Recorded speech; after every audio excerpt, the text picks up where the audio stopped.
lagi kat kedai tu.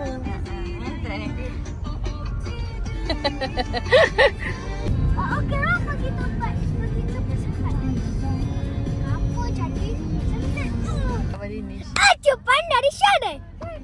Acupan dari Abang Din. Di TV3. Ucapan dari Abang Din.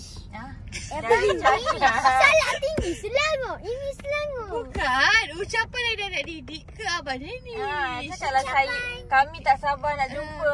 Macam tu. Oh, kami tak sabar nak jumpa Abang.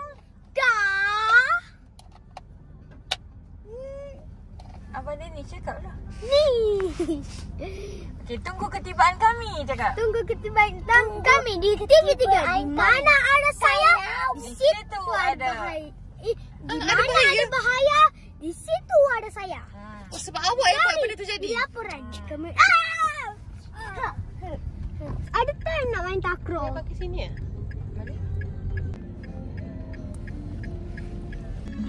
Ada boleh tukar. Boleh tukar sini. Ni tukar mana? Boleh tukar mana? Masih tak cakap. Cabut. Cakap.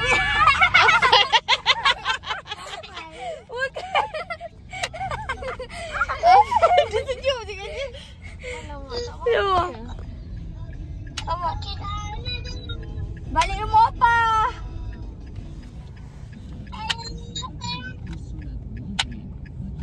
Bukan potong guys. Nama awak siapa? Nama awak nenek ke? InsyaAllah. InsyaAllah. 1, 2, 3, 4. Dia punya nama 4. 1, 2, 3, 4. Jadi tak nak kuah ke?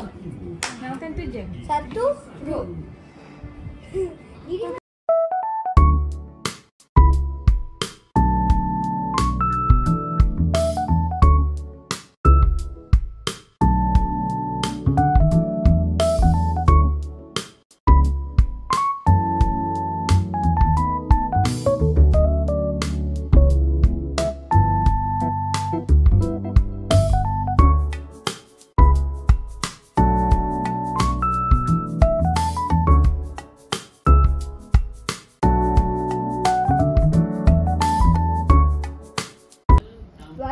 Let's go, man.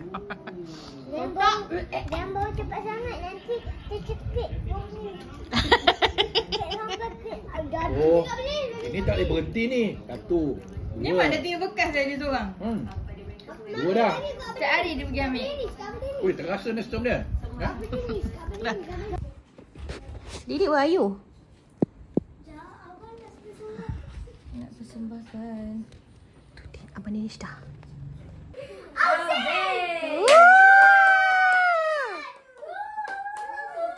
Woo!